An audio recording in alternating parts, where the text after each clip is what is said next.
السلام علیکم ورحمۃ اللہ وبرکاتہ۔ آج ہم بات کرتے ہیں حکیم اجمل خان کے بارے میں۔ حکیم اجمل خان ہندوستان کے جب تک ہندوستان کا بٹوارہ نہیں ہوا تھا، اس ملک کا بٹوارہ نہیں ہوا تھا، بہت مشہور حکیم تھے۔ وہ ایک بار لندن چلے گئے 1911 میں۔ حکیم اجمل خان جب یورپ گئے، اس سفر کا ایک مقصد یہ بھی تھا کہ یورپ ممالک میں طبی ترقیوں کا مطالعہ کر کے اس کی روشنی میں ہندوستان میں طب یونانی کے فروغ کے لیے کام کیا جائے۔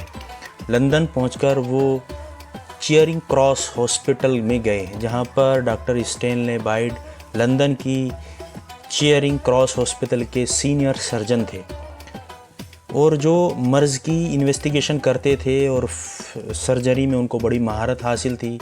دونوں میں ان کا اپنا مقام تھا۔ ڈاکٹر مختار احمد انصاری وہاں ہاؤس سرجن ہوا کرتے تھے۔ وہ لکھتے ہیں کہ انہوں نے حکیم اجمل خان کا ڈاکٹر بائیڈ سے تعارف کرایا۔ ڈاکٹر بائیڈ کی دعوت پر حکیم صاحب ان کے کلینکل سرجری کی کلاس میں بھی چلے گئے۔ یہ کلاس طلباء کی علمی تعلیم کے لیے تھی اور ہفتے میں 2 بار اسپتال کے کسی نہ کسی وارڈ میں ہوا کرتی تھی۔ جب حکیم صاحب کلاس میں پہنچے تو ڈاکٹر بائیڈ ایک مریض کے مرض کے بارے میں طلباء کو سمجھا رہے تھے۔ ان کی رائے میں مرض کی وجہ پتے پر ورم تھا۔ انہوں نے حکیم صاحب سے کہا کہ وہ بھی مریض کا معائنہ کریں گے اور اپنی رائے سے آپ کو بتائیں گے، آگاہ کریں گے۔ معائنے کے بعد حکیم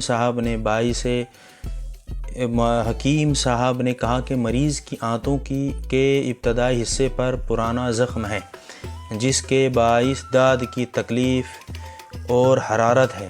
ڈاکٹر بائیڈ نے ان سے کہا کہ کل اس مریض کا آپریشن ہوگا، آپ ضرور آئیے گا۔ پھر ہنس کر بولے، یہ طب یونانی اور انگریزی طب کا امتحان ہے۔ دوسرے روز مریض کا پیٹ چاک کرنے پر حکیم صاحب کی تشخیص صحیح نکلی۔ ڈاکٹر بائیڈ نے نہایت خوش دلی سے حکیم صاحب کو ان کی صحیح تشخیص پر نہ صرف مبارکباد دی، بلکہ انہیں اور ڈاکٹر مختار انصاری کو اپنے گھر ڈنر پر مدعو کیا۔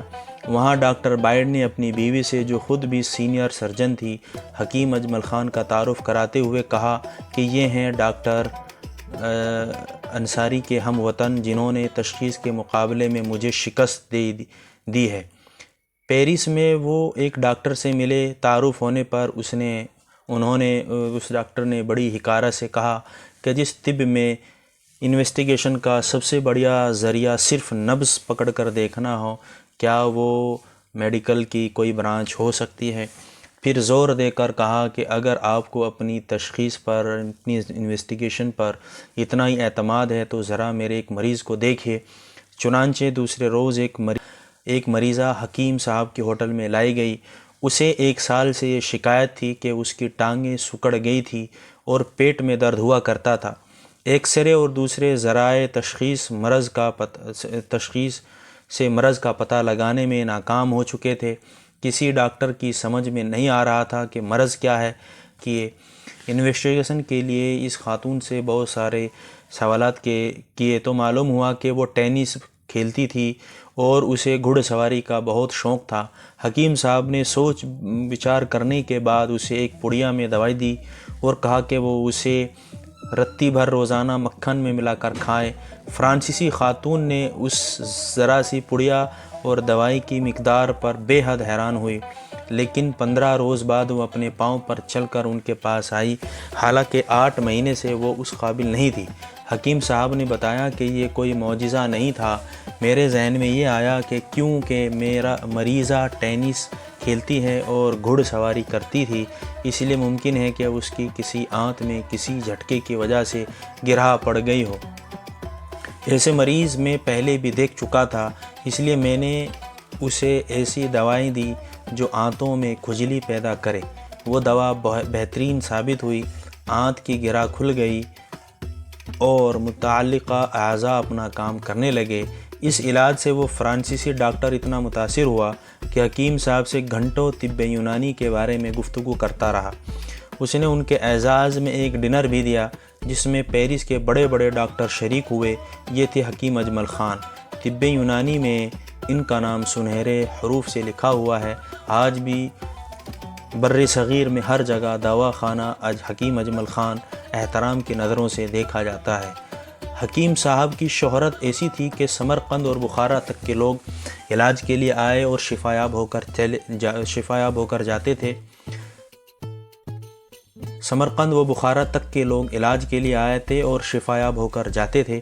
غریب امیر سب کو یکساں توجہ سے دیکھتے تھے اور بغیر کسی فیس کے۔ حکیم صاحب کے مزاج میں کچھ شوخی بھی تھی۔ ایک بار ایک شخص دمے سے ہانپتا کانپتا آیا، جیب سے زہر کی پڑیا نکالی اور بولا، حکیم صاحب میرے ساتھ بہت ہو گئی، آج میں زہر کھاؤں گا اور اس دروازے پر جان دے دوں گا۔ حکیم صاحب نے شوخی سے کہا، زہر کیوں کھاتے ہو؟ زہر کیوں کھا کر مرنا ہے؟ مرنا ہی ہے تو دوا کھا کے مرو۔ پھر اس کا علاج کیا اور اس کا دمہ ہمیشہ کے لیے ختم ہو گیا۔ تو یہ تھے حکیم اجمل خان، جو ہندوستان کی تاریخ کے ایک بہت بڑے حکیم اور ایک طریقے کے مسیحا تھے، جنہوں نے ہندوستان کے اندر طب یونانی کا انقلاب پیدا کر دیا۔ ملتے ہیں اگلے ایپیسوڈ میں۔ اگر آپ کو ہماری ویڈیو پسند آتی ہے تو ضرور لائک کیجیے گا، سبسکرائب کیجیے گا اور شیئر کیجیے گا۔ جزاک اللہ خیر۔